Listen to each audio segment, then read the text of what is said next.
Dans les profondeurs de l'histoire américaine, un homme futuriste et visionnaire émergea, prêt à chasser les ténèbres de l'esclavage et à libérer les esprits.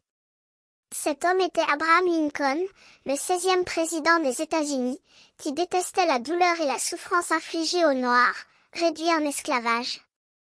Ses paroles résonnaient comme un appel à la liberté, ébranlant les fondements de la société sudiste qui dépendait de l'esclavage. Lincoln, issu d'une famille modeste, grandit avec une compassion immense pour les opprimés. Il comprit que l'esclavage était une aberration, un affront à la dignité humaine, et qu'il devait être éradiqué.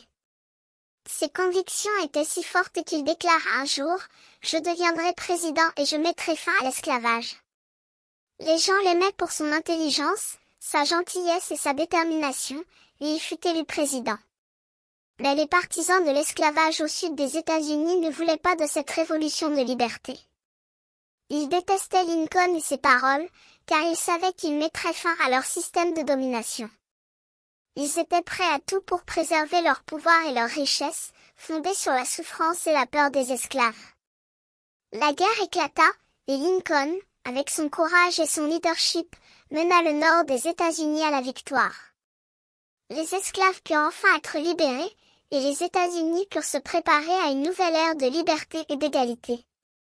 Lincoln contribua au développement des États-Unis de nombreuses manières, notamment en établissant la monnaie nationale, en créant le système ferroviaire et en réorganisant l'armée.